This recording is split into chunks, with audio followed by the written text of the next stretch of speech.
दसदवंदियाणं तिहुवणहिदमधुरविसदवाक्काणम् अन्तातीदगुणाणं नमो जिनाणं जिदभवाणं। कुंदकुंदाचार्य भगवान की जय। पंचास्तिकामध्ये 14 नंबरची गाथा आहे. तर त्याच्यामध्ये सप्तभंगीचं प्रकरण सांगायला मामा. तर सप्तभंगी म्हणजे काय असतं? 7 म्हणजे वस्तूमध्ये असणारे धर्म आहेत. प्रत्येक धर्माशी रिलेटेड 7 भंग असतात. त्याला म्हणलं सप्तभंगी. मग 7 धर्म कुठले? नाही, एक धर्म, प्रत्येक धर्माशी रिलेटेड 7 भंग आहेत. मग ते 7 भंग कुठले हे सांगितलं ह्याच्यामध्ये गाथेमध्ये. गाथा नंबर 14 आहे. सिय अथिणथ्युहयम अवतवम पुणोयत तिदयम दवम खुसत्तभंगम आदेशवसेण संभवदी. स्यात् अस्ति स्यात् नास्ति स्यात् अस्ति नास्ति स्यात् अवक्तव्य आणि तिघांचा मिळून भंग म्हणजे स्यात् अस्ति अवक्तव्य, स्यात् नास्ति अवक्तव्य आणि स्यात् अस्ति नास्ति अवक्तव्य. अशा प्रकारे एकूण द्रव्य अपेक्षेने 7 भंग, द्रव्याच्या मुख्यतेने 7 भंग संभवतात. ह्यालाच म्हणलं प्रमाण सप्तभंगी किंवा द्रव्यार्थिक नयाची सप्तभंगी. तर ह्याच्याबद्दल आपण विशेष जाणून घेत होतो. काय सांगायचं आहे? त्यांनी टीकेमध्ये सांगितलं स्यात् म्हणजे काय? स्यात् अस्ति असं म्हणतो ना आपण. तर स्यात् म्हणजे काय? तर त्याला 3 कारणं सांगितली त्यांनी. स्यात् शब्द का ठेवला? सर्वथाचा निषेध करण्यासाठी. कुठलंही धर्म वस्तूमध्ये सर्वथा नसतो. जसं मी नित्य आहे, तर सर्वथा नित्य नाही आहे. पर्यायाच्या अपेक्षेने अनित्य पण आहे. मी एक आहे पण सर्वथा एक नाही आहे. गुणाभेदांच्या अपेक्षेने, पर्यायभेदांच्या अपेक्षेने अनेक आहे. म्हणून मी एक, सर्वथा एक नाही आहे. म्हणून स्यात् एक, स्यात् अनेक असं सगळ्या भंगांची रचना झाली. मग स्यात् का वापरला? पहिलं कारण सांगितलं सर्वथात्व निषेधक, निषेधकत्वात. काल वाचलं होतं ना. सर्वथापणाचा निषेध करत असल्यामुळे स्यात् शब्द वापरला.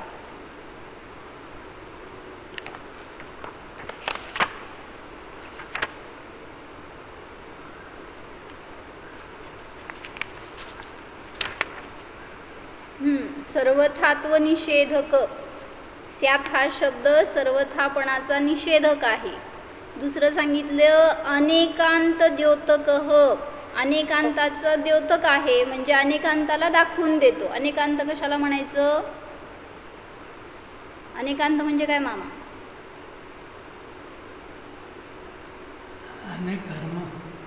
अनेक परस्पर विरोधी धर्म जिथं परस्पराला विरोध न करता राहतात त्याला म्हणायचं अनेकांत. हे वस्तूचं स्वरूप आहे. अनेक विरोधी धर्म, परस्पर विरोधी अनेक धर्म जिथं गुण्यागोविंदाने राहतात, एकमेकांचा नाश करत नाहीत, विरोध करत नाहीत, असं जे वस्तूचं स्वरूप आहे त्याला सांगितलं अनेकांत.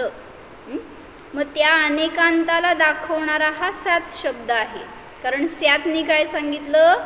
वस्तू नित्य पण आहे, अनित्य पण आहे, एक पण आहे, अनेक पण आहे, तत् आहे, अतत आहे, सत आहे, असत आहे. सगळे धर्म त्या वस्तूमध्ये आहेत हे अनेकांतांनी सांगितलं. मग ते सांगण्यासाठी स्यात् शब्द वापरला. आणि तिसरं कारण सांगितलं स्यात् म्हणजे कथंचित अर्थामध्ये हा शब्द वापरला जातो. स्यात्चा अर्थ आहे कथंचित.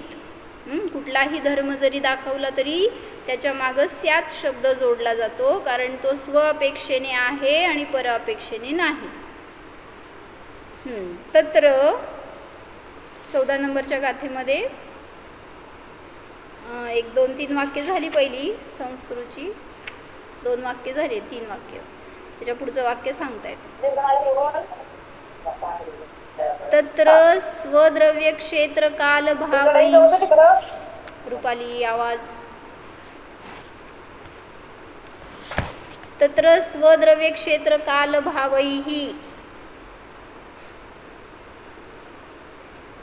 आदिष्टम अस्ति द्रव्यम. परद्रव्य क्षेत्र क्षेत्र काल भावैः आदिष्टम नास्ति द्रव्यम. स्वद्रव्य क्षेत्र काल भावैः परद्रव्य क्षेत्र काल भावैः च क्रमेण आदिष्टम अस्ति च नास्ति च द्रव्यम. स्वद्रव्य क्षेत्र काल भावैः परद्रव्य क्षेत्र काल भावैः च युगपद आदिष्टम अवक्तव्यम द्रव्यम. स्वद्रव्य क्षेत्र काल भावैः युगपद स्वपरद्रव्य क्षेत्र काल भावैः च आदिष्टम अस्ति च अवक्तव्यम च द्रव्यम. परद्रव्य क्षेत्र काल भावैः युगपद स्वपरद्रव्य क्षेत्र काल भावैः च आदिष्टम नास्ति च अवक्तव्यम च द्रव्यम. स्वद्रव्य क्षेत्र काल भावैः परद्रव्य क्षेत्र काल भावैः च युगपद स्वपरद्रव्य क्षेत्र काल भावैः च आदिष्टम अस्ति च नास्ति च अवक्तव्यम च द्रव्यम इति. म्हणजे 7 भंग काय आहेत हे फक्त त्यांनी खुलासा करून सांगितलं. अस्ति आहे, माझ्या द्रव्याची अस्ति आहे का, तर त्यासाठी सांगितलं स्वद्रव्य स्वक्षेत्र स्वकाल आणि स्वभाव अपेक्षेने मी आहे. काय सांगितलं मामा? मी आहे का आहे? स्वचतुष्टयाच्या अपेक्षेने आहे, परचतुष्टयाच्या अपेक्षेने मी माझ्या अपेक्षेने आहे, तुमच्या अपेक्षेने नाही. म्हणून सांगायचे की माझं द्रव्य स्वचतुष्टयामध्ये आहे पण परचतुष्टयाच्या अपेक्षेने नास्ती आहे त्या द्रव्याची. इथलं वाचू खाली. येथे या 7ही भंगांमध्ये सर्वथापणाचा निषेध करणारा अनेकांताचा द्योतक स्यात हा निपात अव्ययरूप शब्द कथनचित अर्थाने अन्वय रूपाने प्रयुक्त आहे. तेथे प्रत्येक द्रव्य स्वद्रव्य क्षेत्रकाल भावाच्या मुख्यतेने कथन केले असताना अस्ति आहे. प्रत्येक द्रव्य स्यात अस्ति आहे. म्हणजे काय? 6 द्रव्य आहे, त्याची कुठलीही पर्याय असू दे ते द्रव्य त्या पर्यायामध्ये आहे. म्हणून तिथं स्यात आहे असं दाखवलं. दुसरं, प्रत्येक द्रव्य परद्रव्य क्षेत्रकाल भावाच्या मुख्यतेने कथन केले असता नास्ती आहे. म्हणजे मी माझ्या अपेक्षेने आहे, पराच्या अपेक्षेने नाही. म्हणून स्यात नास्ती हा सुद्धा एक भंग सांगितला. प्रत्येक द्रव्य स्वद्रव्य क्षेत्रकाल भाव व परद्रव्य क्षेत्रकाल भाव या दोहोचे क्रमशः कथन करण्याच्या मुख्यतेने उभयरूप अर्थात अस्ति नास्ती आहे. म्हणजे स्वचतुष्टय आणि परचतुष्टय या दोघांचं क्रमशः कथन करत असताना द्रव्य उभयरूप आहे, म्हणजे अस्ति नास्ती रूप आहे. म्हणून भंग काय झाला? स्यात अस्ति नास्ती. तिसरा भंग झाला. चौथा भंग सांगतायत प्रत्येक द्रव्य स्वद्रव्य क्षेत्रकाल भाव आणि परद्रव्य क्षेत्रकाल भाव या दोहोंचे युगपद कथन करण्याच्या मुख्यतेने अवक्तव्य आहे. दोन्ही युगपद सांगू शकता का? तर दोन्हींचं युगपद कथन करू शकत नाही. म्हणून स्वचतुष्टयाने आहे, परचतुष्टयाने नाही. हे क्रमाने सांगू शकतो पण युगपद सांगा म्हटलं तर अवक्तव्य आहे. पुढं प्रत्येक द्रव्य स्वद्रव्य क्षेत्रकाल भाव आणि स्वपरद्रव्य क्षेत्रकाल भाव यांचे युगपद कथन या अपेक्षेने अस्ति अवक्तव्य आहे. म्हणजे द्रव्य आहे, युगपद कथन करू शकत नाही म्हणून अवक्तव्य असलं तरी सुद्धा द्रव्य आहे या अपेक्षेने स्यात अस्ति अवक्तव्य म्हणलं. पुढं प्रत्येक द्रव्य परद्रव्य क्षेत्रकाल भाव आणि स्वपरद्रव्य क्षेत्रकाल भाव यांचे युगपद कथन या दोन्ही विवक्षेने नास्ती अवक्तव्य आहे. म्हणून त्यांनी काय सांगितलं? द्रव्य अवक्तव्य असताना सुद्धा परचतुष्टयाच्या अपेक्षेने नाही, म्हणून नास्ती अवक्तव्य झालं. प्रत्येक द्रव्य क्रमाने स्वद्रव्य क्षेत्रकाल भावाने तसेच परद्रव्य क्षेत्रकाल भावाने आणि युगपद स्वपरद्रव्य क्षेत्र काल भाव यांना कथन करण्याच्या विवक्षेने अस्ति नास्ति अवक्तव्य आहे.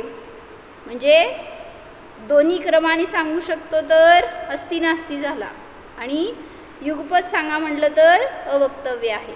म्हणून द्रव्य अवक्तव्य असताना सुद्धा कथंचित आहे कथंचित नाही. म्हणून कुठला भंग झाला? अस्ति नास्ति अवक्तव्य. समजले 7 भंग? नाव सांगणार. स्यात अस्ति, दुसरं स्यात नास्ति, तिसरं स्यात अस्ति नास्ति. सांगा. पहिलं स्यात अस्ति, दुसरं स्यात नास्ति आणि तिसरं स्यात अस्ति नास्ति. चौथं स्यात अवक्तव्य. अवक्तव्य. मग स्यात अस्ति अवक्तव्य आणि स्यात नास्ति अवक्तव्य, स्यात अस्ति नास्ति अवक्तव्य. असे एकूण किती भंग झाले? 7.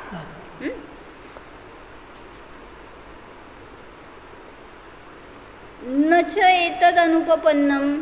आणि हे सगळं असिद्ध पण नाही. म्हणजे हे काय इमॅजिनरी आहे काल्पनिक आहे असं नाही आहे, तर हे सगळं वास्तविक आहे हे सांगतायत.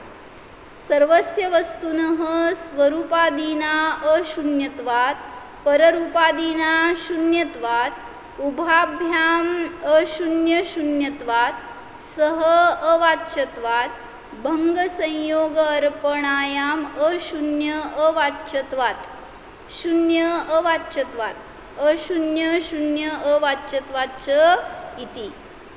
अमृतचंद्राचार्यांची टीका असती ना, बस शब्दामध्ये घातलं तुम्ही समजून घ्या काय असेल ते. अशी टीका असती. म्हणजे एवढंच सांगितलंय वक्तव्य, पण ह्याच्यातून असं गाभा एवढा असतो त्याच्यामध्ये. खुलासा नसला तरी सुद्धा जे सांगितलं ते खूप पद्धतशीर आणि स्पेसिफिक शब्दांमध्ये त्यांचा उल्लेख केलेला असतो. काय सांगितलं? हे सर्व योग्य आहे जे काय सांगितलं ते कथन. का? कारण सर्वच वस्तू मात्र स्वरूपाधिकाने अशून्य आहेत. काय कळलं? स्वरूपाने अशून्य म्हणजे प्रत्येक द्रव्य स्वरूपाने अशून्य आहे. म्हणजे काय हो?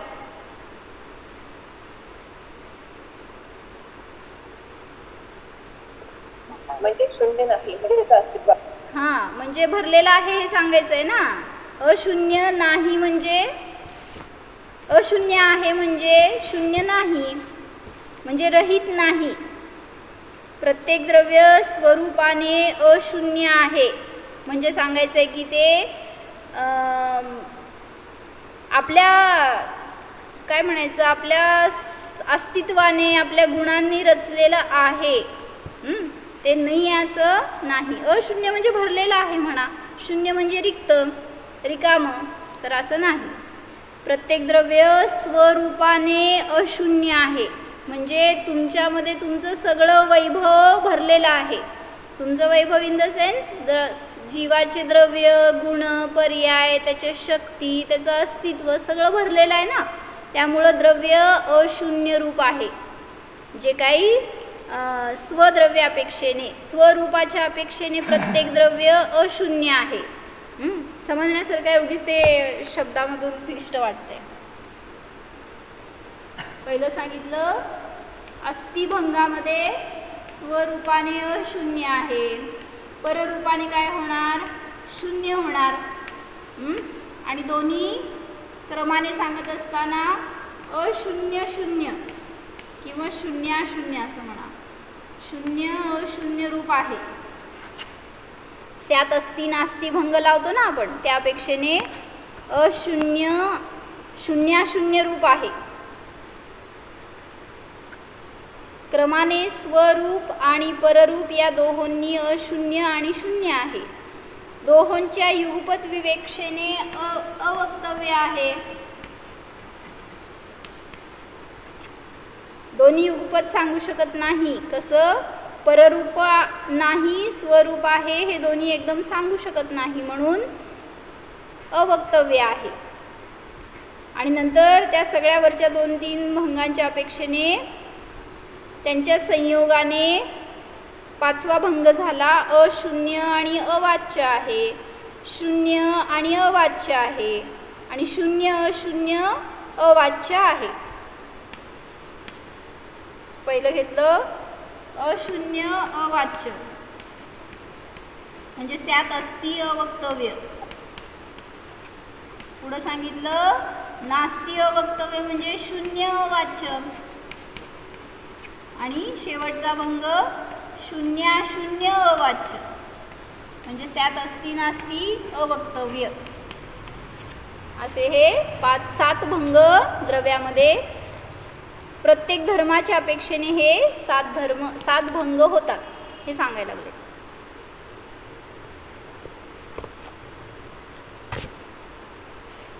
समजलंय? तेच खुलासा करून सांगितलं त्यांनी भावार्थामध्ये. द्रव्य स्वचतुष्टयाच्या अपेक्षेने अस्थिरूप आहे, परचतुष्टयाच्या अपेक्षेने नास्तिरूप आहे. अर्थात त्यामध्ये परवस्तूच्या चतुष्टयाचा अभाव आहे. दुसऱ्याचं द्रव्य आपल्यामध्ये मिसळू शकत नाही. तुमचं घर कुठं आहे हो? कुठं आहे घर? मामा घर कुठं आहे? आपलं घर कुठं आहे? इथं. तिथं दिसलं काय घर लगेच ज्ञानात? आपलं घर कुठं आहे? मी जीव आहे तर माझं घर हेच आहे ना, संख्यात प्रदेश. ते घर कोणाचं घर आहे? सोनलचं. कोणाचं घर आहे? बाहेरचं घर विटा मातीचं ते आपलं घर नाही आहे. मग त्यांना म्हणायचं आहे की माझं अस्तित्व कुठं आहे? त्या घरात नाही आहे, या घरात आहे. आणि मी मानतो कुठं? ते घर माझं, माझ्या नावावर किंवा माझी प्रॉपर्टी, म्हणजे माझं अस्तित्व त्यात मानतो आपण. म्हणूनच तर मोह संपत नाही. प्रत्येक द्रव्यामध्ये आपण आपलं अस्तित्व मानतो, त्याच्याशी एकत्व असतं आपलं. जसं परवा असंच काय झालं, माझ्याबरोबर झालं बरं का. काय नवीन पेन आणला होता मी मामा, आणि पेन छान आहेत ते म्हटल्यावर मी आपलं जवळ ठेवले होते लिहायला लागतात म्हणून. मग दुसऱ्यांनी एकांनी आले आणि मला विचारले मी ते पेन घेऊ का? मग आता मी काय म्हणायला पाहिजे हो? म्हणजे कोणीतरी मला विचारलं की ते पेन घेऊ का, मग नवीन पेन आहेत म्हणल्यावर मी काय म्हणणार? घे म्हणायला पाहिजे होतं, पण मी म्हणलं बरं का घे म्हणून. पण किंतु राहिला ना अंतरंगामध्ये की नवीन आहेत मला वापरायचे होते आणि त्यांनी मागितले. असं म्हणजे काय झालं, आपण कसं सहज जोडले जातो एखाद्या वस्तूशी. म्हणून माताजी म्हणतात आपल्याजवळ काही परिग्रह ठेवायचा नाही. कसं सहज आपलं अस्तित्व मानू लागतो लगेच. ती वस्तू असली तर आनंद, नसली तर नाही, म्हणजे अटॅचमेंट होत जाते उगीच. कळलं का मामा काय म्हणले? कपडे कोणाचे आहेत?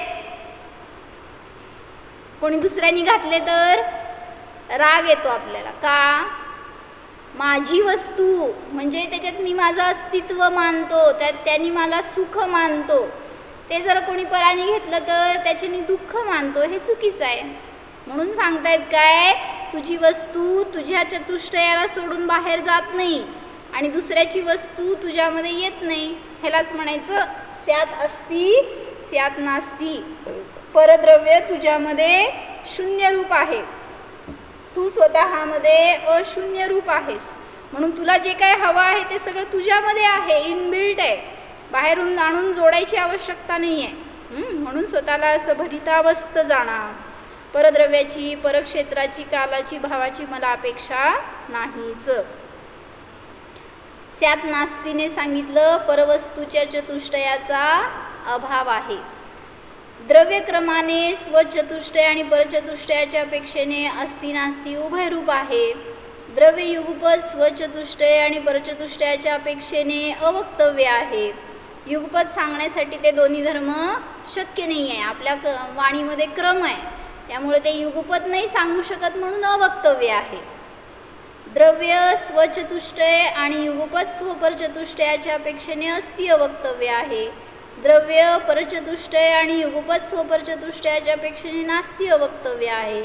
आणि द्रव्य स्वचतुष्टय, परचतुष्टय आणि युगपद स्वपरचतुष्टयाच्या अपेक्षेने अस्ति नास्ति अवक्तव्य आहे. शब्द तर परिचित झाले का आपल्याला? हे भंग आहेत, हे नाव आहेत, हे तरी आपल्याला परिचित झालंय. पण जरासं डेप्थमध्ये जाऊया. मला पण किती येते माहीत नाही, बघू आपण वाचून जरासं अर्थ लावत जाऊ म्हणजे समजत जाईल. थोडंसं माताजींनी एकदा खुलासा केला होता, त्याच्यावरून फार चांगला बोध झाला होता. त्यातनं काय निघतंय का बघू आपण. याप्रमाणे वस्तूच्या एका धर्माचा विधी निषेध या अपेक्षेने सप्तभंगी जाणावी. याप्रमाणे प्रत्येक धर्माबाबत सप्तभंगी जाणून घ्यावी. तर अशा रीतीने सप्तभंगीची रचना का झाली, काल बघितलं होतं आपण अष्टसहस्रीमधून. 7च भंग का असतात, जरा रिवाईज करा, काल फास्ट झालं होतं. 7च भंग का असतात, अनेक भंग का नसतात, अनंत भंगी का नाहीत द्रव्यामध्ये, सप्तभंगीच का आहेत. 7 शंका असतात, 7 जिज्ञासा असतात. झाले का. आणि त्याचं समाधान पण 7. गोळी मारताय. जेवढं लक्षात तेवढं सांगायचा प्रयत्न केला. हां, लिहा की तुम्हाला पण लिहून घ्या म्हणजे समजेल, किंवा असं काय तुम्हाला प्रिंट काढायचं असेल तर काढून ठेवा.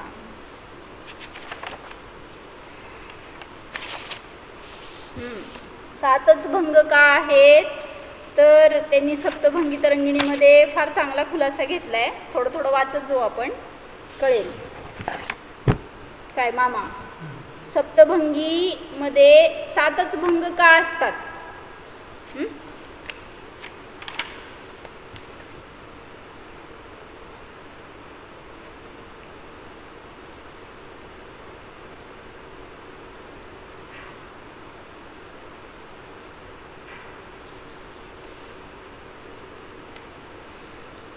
सप्तभंगों के निर्माण में प्रश्न का आधार.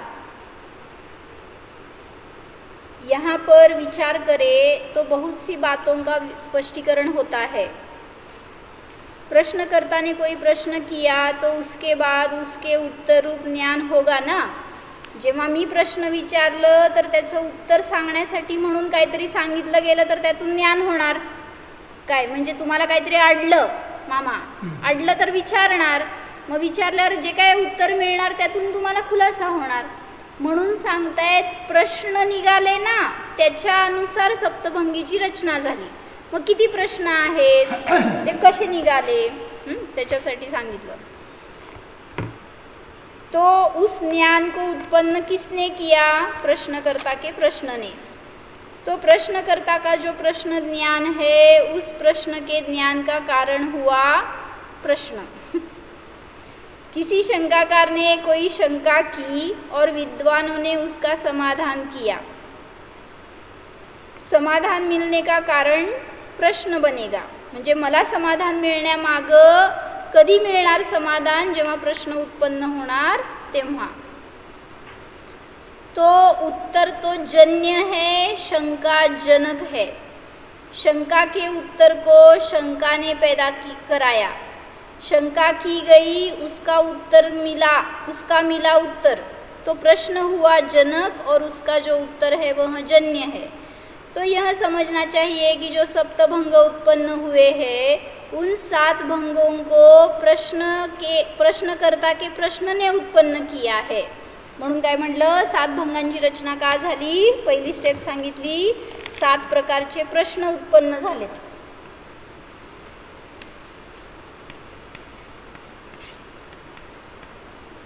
सप्तभंग का काय म्हणले,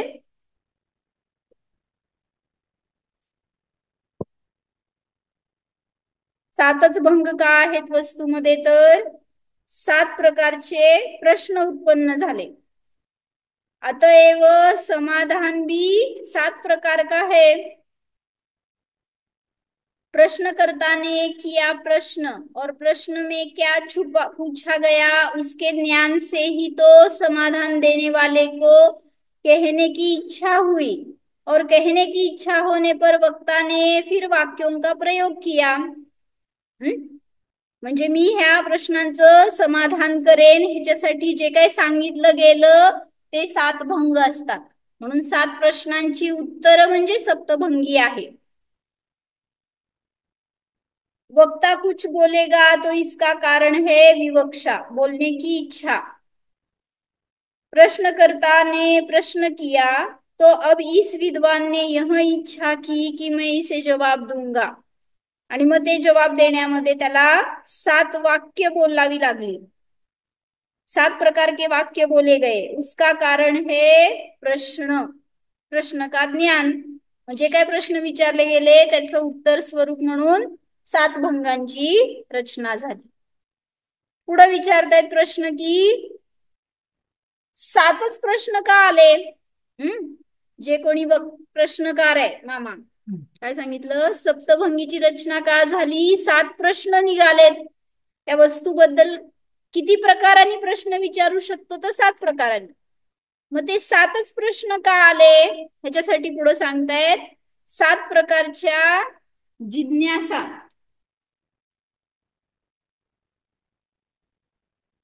जिज्ञासा सुद्धा 7 प्रकारच्या असतात म्हणून 7 प्रकारचे प्रश्न उत्पन्न झाले आणि 7 प्रकारच्या प्रश्नांची उत्तर स्वरूप सप्तभंगीची रचना झाली.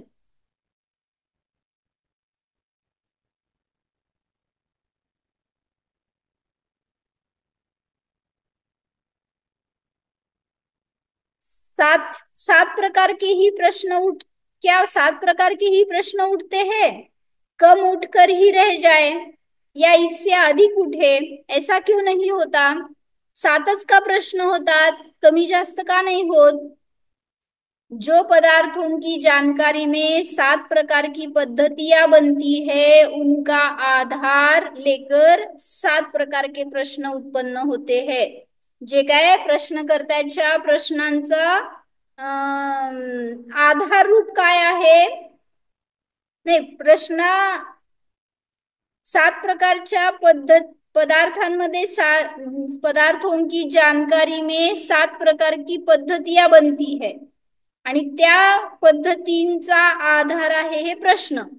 म्हणजे त्या वस्तूला जाणायला जायचंय तर 7 प्रकाराने जाणू शकता त्याचा आधार आहेत हे प्रश्न. यद्यपि किसी समय प्रश्नकर्ता नहीं भी है प्रश्न भी नहीं हो रहे हैं फिर भी वस्तु के संबंध में जानकारी करने में 7 भंग बन जाते हैं. जरी कोणी 7 प्रश्न विचारले नाही तरी सुद्धा वस्तूला जाणत असताना सप्तभंगीच असतात. म्हणजे 7 प्रकारानेच जाणलं जाणार म्हणून 7च भंग असतात. वहां भी यह अर्थ लेना कि चूंकि प्रश्न 7 प्रकार के ही हो सकते हैं तो कोई जानकारी भी 7 प्रकार की ही कर सकेगा. आचार्यों ने जो सप्तभंगी का लक्षण कहा है उसमें बताया है विधि और प्रतिषेध की कल्पना करना. त्याचा भाव असा आहे विधि आणि प्रतिषेध म्हणजे काय. हा अथवा ना बताने के प्रकार में ज्ञान का उत्पन्न होना.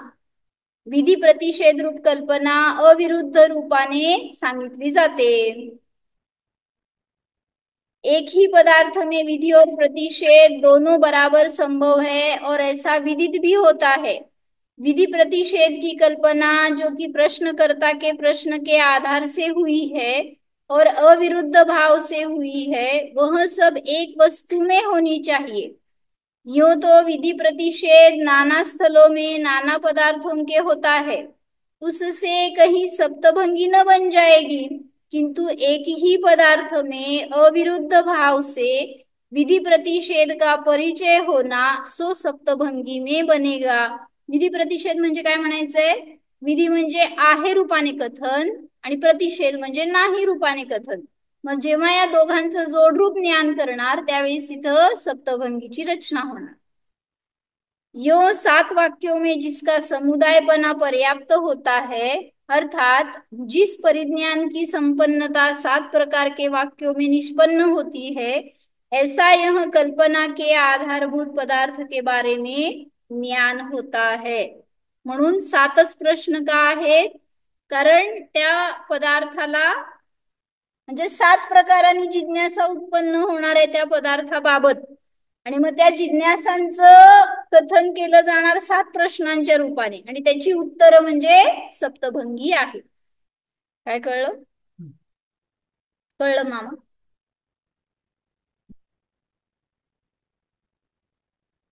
जरासं कॉन्सन्ट्रेशन ऐका तर कळेल नाही तर उगीच शब्दाचा परिचय तर आहे की आपल्याला पण जरासं पुढे जाऊ.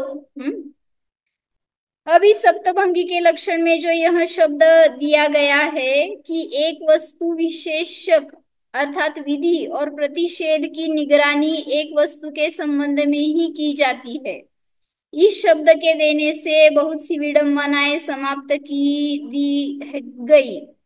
घट है घट नहीं है हे झालं विधी आणि प्रतिषेध रूप. यो भिन्न भिन्न स्थलों में भिन्न भिन्न वातावरणों में दोनों का प्रयोग भी होता है. जहां घड़ा है को बताना है घड़ा है किसी महल में, तभी किसी अन्य ग्राम में कपड़े की खोज हो रही थी, न मिला तो बता दिया कि कपड़ा नहीं है. अब एक जगह का घट है और दूसरी जगह का पट नहीं है, इन दो के मेल से सप्तभंगी न बनेगी. काय कळालं? घट आहे पट नाही असे दोन वस्तू घेऊन तुम्हाला सप्तभंगी बनवायची नाहीये, बनणार नाही. मग कशी बनवायची आहे? एक विशेषक शब्द से जाहिर होती है. अनेक वाक्यों के समुदाय में सप्तभंगी नहीं बनता, किंतु एक ही पदार्थ के संबंध में अविरुद्ध विधि प्रतिषेध की जानकारी से सप्तभंगी बनती है. काय कळलं सांगा? दोन वस्तूंमध्ये नाहीये सप्तभंगी. कुठे आहे? एका वस्तूतील प्रत्येक धर्माशी रिलेटेड आहे म्हणा सात भंग. मग जसं स्यात अस्ति म्हणत असताना नास्ती हा पण भंग आला, अस्ति अवक्तव्य नास्ती अवक्तव्य हे सगळे भंग त्याच्यामध्ये आले. एक धर्म घेतला अस्तित्व, त्या अस्तित्वाशी रिलेटेड हे सगळे सात भंग बनणार. पण असं नाही होणार की मी आहे तू नाही. कसं?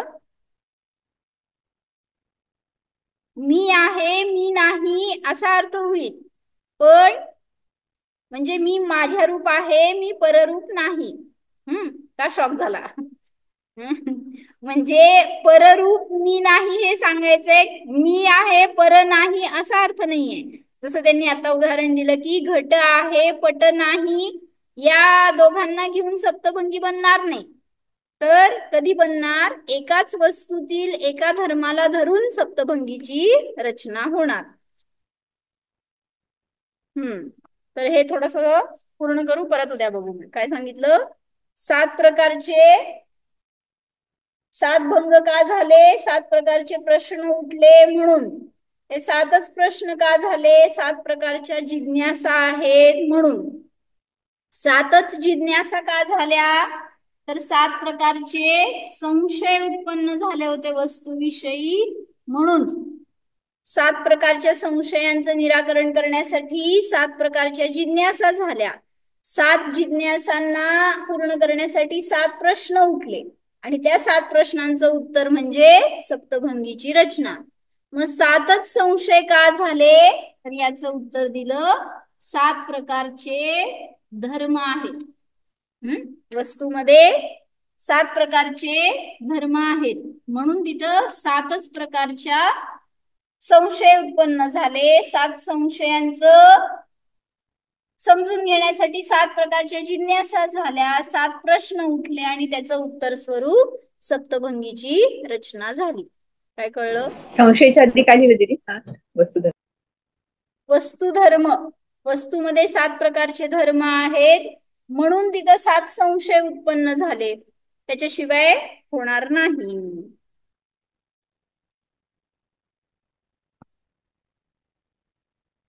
जैसे किसी को घट की जरूरत थी और वह कहता है कि घट लाओ, तो केवल एक उदासीन वाक्य को लेकर कोई इसमें ही सप्तभंगी की समाप्ति करे तो यह बात नहीं बनती.